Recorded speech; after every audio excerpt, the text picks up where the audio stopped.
c'est Annabelle, j'espère que vous allez bien. Je suis très contente de vous retrouver aujourd'hui pour les tops et les flops de mon make-up que j'ai attaqué de tester au mois de juin. Et là, nous sommes au mois de juillet. J'ai enfin fini de tout tester. Retester, malmener, c'est l'heure du bilan.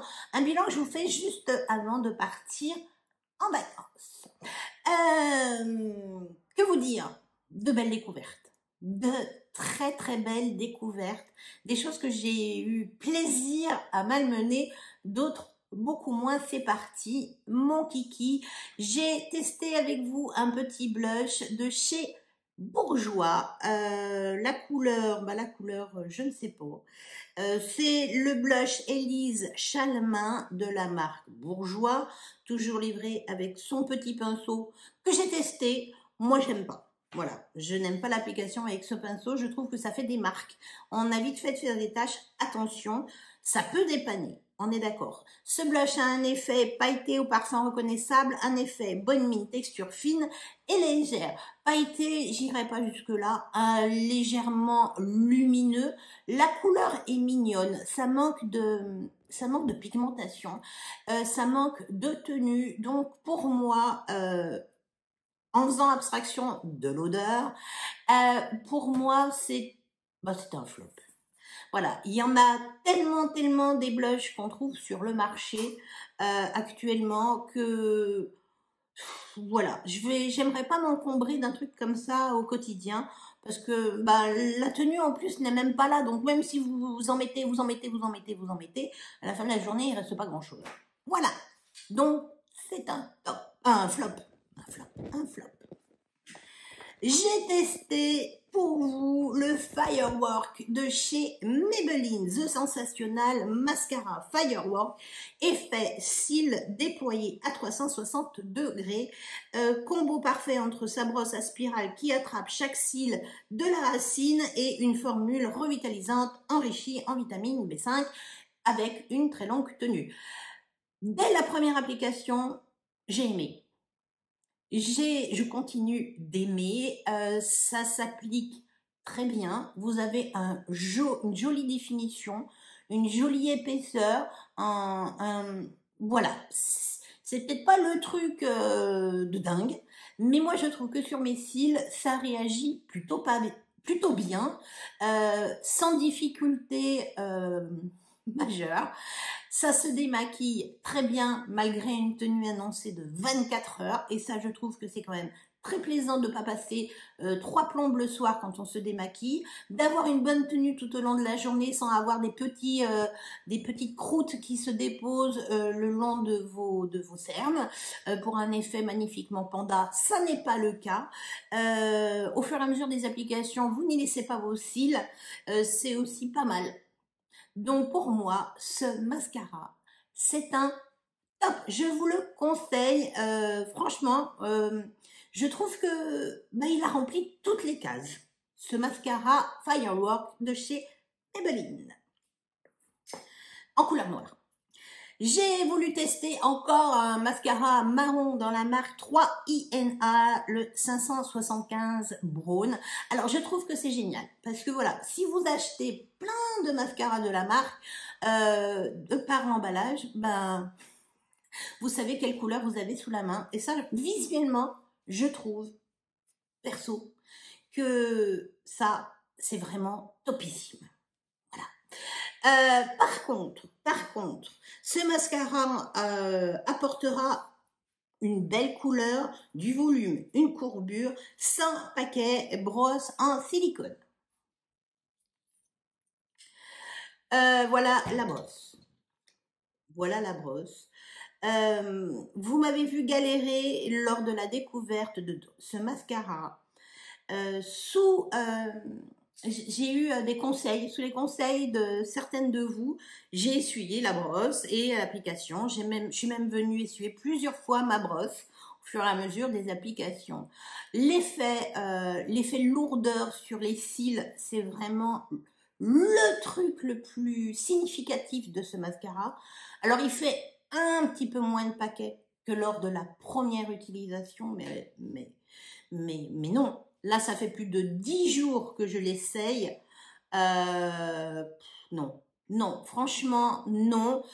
Vous dire que vous voyez la couleur marron, oui, c'est un peu moins intense que du noir, mais c'est pas un super marron un peu qui vous adoucira vraiment votre regard. Euh, la tenue, ah bah la tenue, elle est là, hein. Vu la matière que ça vous dépose sur les cils, c'est super galère à démaquiller. Il y a vraiment un effet cartonné sur les cils qui a tendance à, au fur et à mesure des applications, à rester. Moi, il y a des matins où je touchais mes cils, j'avais l'impression d'en avoir déjà mis du mascara. Il n'y avait pas de couleur, mais il y avait une espèce comme si j'avais laqué mes cils. Ça, je trouve ça franchement désagréable. Heureusement, ça m'a pas fait tomber mes cils. Euh, mais c'est un gros flop. Un gros flop, le mascara marron de chez 3INA Burke. Burke. Burke. Article suivant, la petite palette Physician Formula, la Elsie Eyeshadow Smoky Bronze. C'est un petit prix, 9 € ce quatuor. 9 €. Qu'est-ce qu'ils nous mettent? Des teintes mates, des teintes scintillantes pour des looks de jour ou de soir. Contient des peptides anti-âge, du collagène, de la vitamine C et E. Eh bien, écoutez, je vais pas vous faire patienter. C'est ce que je porte aujourd'hui. Voilà, ça se manipule vraiment super bien. La pigmentation est là, les couleurs ne sont pas patchy. Il y a une bonne tenue. Je vous dirais pas une tenue de dingo dingo, mais vous arrivez à avoir un make-up très joli tout au long de la journée. Ça s'estompe joliment. C'est facile à manipuler, la pigmentation est là, la tenue est bonne, 9 € ce quatuor, ça se manipule aussi bien au pinceau qu'au doigt, là j'ai tout utilisé au pinceau, voilà, j'adore, voilà, donc vous l'aurez compris, la petite palette de chez Physician Formula à 9 €, c'est un top. J'ai également testé pour vous Terracotta le teint, le fond de teint de chez Guerlain. Oui, c'est un gros prix. Oui, ça vous coûte une blinde. C'est un fond de teint perfecteur, naturel, fraîcheur, bonne mine, tenue 24 heures. Texture fluide et ultra légère, fini, mat et lumineux, 95% d'ingrédients d'origine naturelle. Belle découverte. Belle découverte, je l'ai testé avec des bases, je l'ai testé sans base, je l'ai testé, retesté à l'éponge, je vous dis non, je l'ai testé au pinceau, je vous dis oui, je l'ai testé à l'application au doigt, je vous dis oui également, la tenue est vraiment très bonne, que ça soit avec des bases ou sans base, avec poudre ou sans poudre.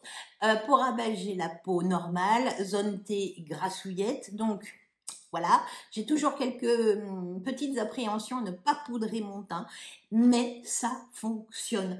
De par sa texture qui a quand même un fini mat qui garde de la lumière malgré tout, et bien sur ma zone T, fichtre diantre, elle est domptée. Elle est domptée, le résultat est super. Voilà, hormis le prix qui peut freiner, je vous dirais que c'est un fond de teint qui est topissime, c'est une belle découverte, c'est un produit qui va me suivre très longtemps. Voilà. L'huile à lèvres de chez Gosh Copenhagen, la couleur 003 Dark Chocolate, c'est ce que je porte aujourd'hui. Voilà.